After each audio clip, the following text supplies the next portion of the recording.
Molt bones, viatgers! Acabo d'arribar de Lisboa i en el meu primer vídeo, i després d'explorar la capital de Portugal durant 5 dies, vull presentar-vos els seus barris vibrants, principals atraccions i llocs sorprenents.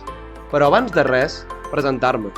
Soc el Sergi de Viatger.cat, un dels únics, si no l'únic canal que aposta per la llengua catalana per compartir-vos la meva addicció pels viatges i explicar-vos experiències de primera mà arreu del món. Comencem? Fot-li, doncs!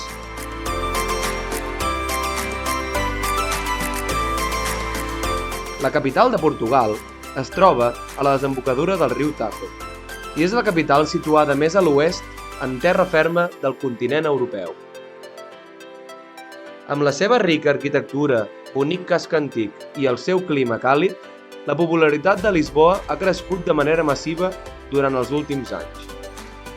Avui en dia, la ciutat atrau a més de 6 milions de turistes a l'any, atrets per la seva història i el patrimoni cultural, bones connexions de transport i una bona infraestructura turística. Això, però, també té com a resultat un problema anomenat sobreturisme, que afecta els turistes que ja no es troben una Lisboa tan barata com la que hi havia anys enrere, però encara més els locals que han de fer front a l'augment de preus en la vida quotidiana. Ara, simplement comentar-vos un consell que m'hauria agradat saber abans d'anar-hi. La majoria de les principals atraccions de Lisboa estan a poca distància l'una de les altres, així que descobriu majoritàriament la ciutat a peu i si voleu fer un tour, apunteu-vos a un dels diferents free tours que hi ha, per tal de conèixer més detalls i anècdotes de la ciutat. Això sí, recomanaria fer-ho un dels primers dies per tal de visitar la ciutat després amb uns altres ulls. Molt bé, així doncs, després d'haver esmorzat en alguna cafeteria acollidora del centre, és hora de començar a moure's i dirigir-se a una atracció on podem tenir una visió general de la ciutat. L'emblemàtic ascensor de Santa Justa, que es va inaugurar l'any 1901. Aquest ascensor neogòtic és l'únic ascensor vertical que queda a la ciutat i uneix els carrers inferiors de la Baixa amb els més superiors. Dit això, recomano primer pujar-hi caminant, per entrar a la plataforma de l'ascensor des del costat més alt, i si es vol, agafar l'ascensor per baixar. D'aquesta manera, s'eviten les aglomeracions i cues de fins a 2 hores per simplement pujar en aquest ascensor. Personalment, no recomano pujar-hi, ja que crec que fer tant de temps de cua no compensa.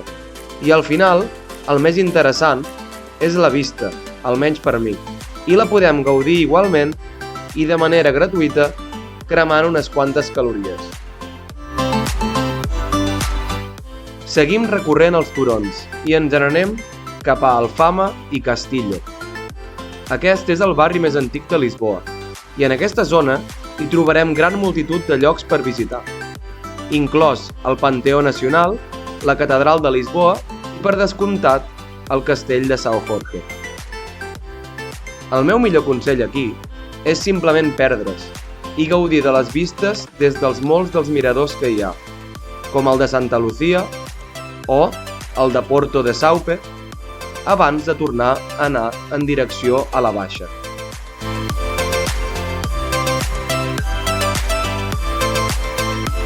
Ara que ja hem tornat a baixar a la Baixa, mai millor dit, ens dirigim al passeig marítim per veure un dels monuments nacionals de Portugal, la Praça do Comércio. Aquesta impressionant plaça va ser el lloc del Palau Reial de Ribeira, fins que va ser destruït pel gran terratrèmol de Lisboa el 1755. Després d'això, va ser totalment remodelat. Rectangular, quadrat i en forma de U, es va construir mirant en direcció al gran riu Tajo. A més, es va construir un arc de triomf formant l'entrada a la central Rua Augusta. Després de tot el que hem visitat, ja és hora de descansar i menjar bé. Per sort, Lisboa és una autèntica destinació culinària i compta amb una gastronomia rica i de sabors sorprenents. La majoria dels plats estan fets amb ingredients senzills però frescos. És especialment conegut pel seu deliciós peix i marisc, com les sardines i el bacallà, però de carn no n'hi falta. Per si no ho sabies, s'acostuma a acompanyar el menjar amb el típic piño verde, o licor de cirera també anomenat gingin. O si no, proveu també els famosos pastells de nata, unes tartetes farcides d'una mena de crema catalana molt típics de la cuina portuguesa i una de les seves especialitats més conegudes internacionalment.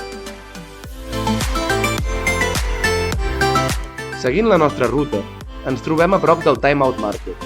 Simplement, ens caldrà passejar per davant de l'aigua fins a arribar a l'estació de Cais do Sodré, on just davant hi veurem el mercat.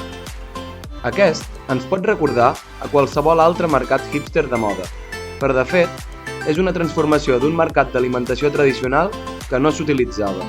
Aquí, alguns dels millors xefs del Portugal ofereixen una gran varietat de plats nacionals, com el bacalao a bràs, sardinyes assades o el famós pastéis de Belém, també anomenat pastís de nata, que ja hem comentat. Jo, personalment, vaig preferir provar un deliciós hot dog de porc, cosa que no havia vist mai.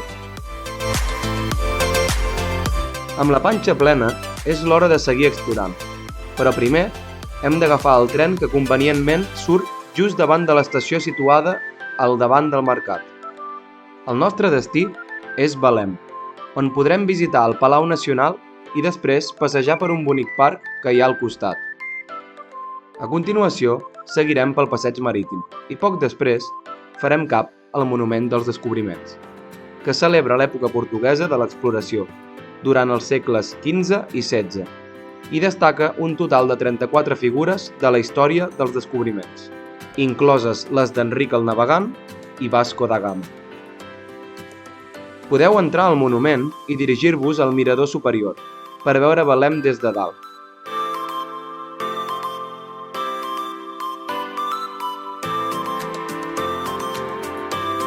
En aquesta zona no et pots perdre tampoc la Torre de Belém, Patrimoni Mundial de la UNESCO. Aquesta és una fortificació del segle XVI que va servir de punt d'embarcament i desembarcament per als exploradors portuguesos i com a porta cerimonial a la ciutat de Lisboa.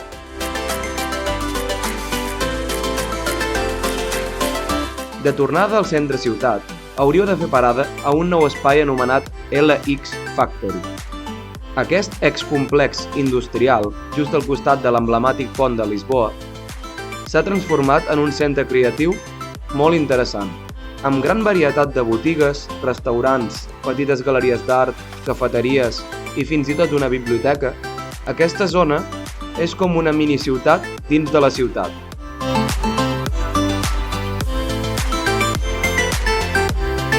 Per a la posta de sol, hauríeu de tornar cap als turons del casc antic, on podreu gaudir d'unes increïbles vistes des dels miradors, com el Miradouro da Senyora do Monte, o inclús pregunteu-li a un local quin mirador us aconsella. I això és tot pel que fa als llocs més destacats de la capital portuguesa.